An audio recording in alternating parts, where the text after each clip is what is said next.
जैसे किसी फैक्ट्री के अंदर 100 कारीगर काम करते हैं और 100 कारीगरों के पास में ही एकदम अचानक से सबके पास में 2-2 करोड़ रुपए आ जाए और उस मकान जो फैक्ट्री का जो मालिक है उसके बराबर या उससे ज़्यादा उसकी उनकी प्रॉपर्टी हो जाए, तो वो सारे 100 के 100 कारीगर क्या करेंगे कि वहाँ से इस्तीफा देंगे, बोलेगा अब हमें यहाँ पे ऐसी गर्मी के अंदर या ऐसी सर्दी के अंदर मजदूरी करने की कोई ज़रूरत नहीं, वो हमारे खुद के पास में 2-2 करोड़ रुपए हम खुद हमारी फैक्ट्री लगाएंगे।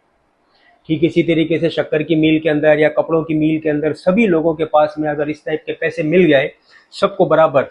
2-2 करोड़ या 4-4 करोड़, सबके जो सेठ जितने सेठ के पास में है उसके बराबर बराबर अगर सबको पैसे मिल रहे हैं आ जाए एक साथ में, तो वो सब क्या करेंगे, यही करेंगे अब हमें मजदूरी करने की कोई ज़रूरत नहीं, अब हम तुम्हारे यहाँ पे नौकरी नहीं करेंगे, हमारे तो खुद के पास में इतने पैसे, हम खुद हमारी मिल लगाएंगे, फैक्ट्री लगाएंगे। किसान भी अगर यही सोच लेगा कि मैं ऐसी धूप के अंदर, चैत के महीने के अंदर चिलचिलाती धूप के अंदर हल चलाता हूँ और अगर मेरे पास में अगर ये 4-5 या 20-25 करोड़ रुपए जो सेठ लोगों के पास में होते हैं अगर वो आ जाएंगे तो मुझे क्या ज़रूरत है। यही वजह है, अगर ये इस तरीके से सबके पास में, जो हम अक्सर ये सोचते हैं कि हम सब आधे गरीब हैं आधे अमीर हैं, हे भगवान या अल्लाह तेरा सिस्टम कुछ हमारे समझ में नहीं आ रहा है, हम इतने गरीब हैं वो इतने अमीर है, अमीर अमीर होते जा रहे हैं, गरीब गरीब रहता जा रहा है, इन सब के मामलों का जवाब बस एक ही बात कह देते हैं, भाई तुम कम पढ़े लिखे भी करोड़पति बन गए और बहुत ज़्यादा पढ़े लिखे लोग हैं वो भी बेचारे गरीबी की ज़िंदगी बिताते हैं। तो अल्लाह ताला ने इस सिस्टम को समझने के लिए सूरे शूरा की एक आयत नंबर 27 है, मैं आप लोगों को वो आयत का तर्जुमा पढ़ के सुना देता हूँ कि अगर फैला दें हम रिज़्क सबको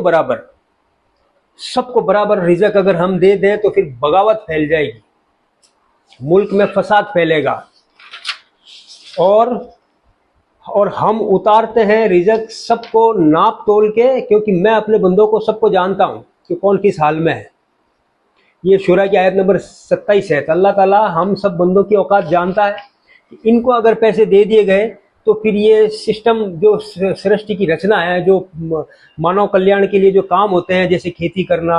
अगर खेती तो वही करेगा ना जिसको पैसों की ज़रूरत है, अगर उसके पास पैसे आ गए तो वो खेती करेगा ही नहीं। शक्कर वही बनाएगा जिसको पैसों की ज़रूरत है, सेठ तो अपने मिल लगा के दे देगा उसको, बनाओ तुम लोग और बेचो। तो ये जो सिस्टम है कपड़े मिल का, और ये मजदूर जो हमारे यहाँ मजदूरियाँ करते हैं, या हम और आप लोग यहाँ दुकानों में नौकरी कर रहे हैं, तो वो इसलिए कर रहे हैं, वो तो सेठ है, अगला आदमी तो सेठ है ना, और हम मजदूर हैं क्योंकि हमको पैसों की ज़रूरत है और वो अपना काम निकलवा रहा है हमसे पैसे दे के। अब ये अगर सब नौकरी करने वाले उनके पास भी पैसे आ गए तो सेठ को कल छोड़ देंगे वो, उसका काम ठप हो जाएगा और सृष्टि की जो क्रियाशीलता है, जो विधान है, वो रुक जाएगा। और फिर सूरह ज़खरफ के अंदर एक आयत और है, ज़खरफ एक कुरान शरीफ की सूरत का नाम है, उसके अंदर एक आयत नंबर 32 है, उसके अंदर भी अल्लाह ताला ने ये फरमाया है कि हमने बांट दी है उनमें रोज़ी उनकी दुनिया की ज़िंदगी में, रोज़ी मतलब उनके काम, दुनिया की ज़िंदगी में मैंने सबके काम बांट दिए हैं, कुछ के दर्जे कुछ से ज़्यादा रखे हैं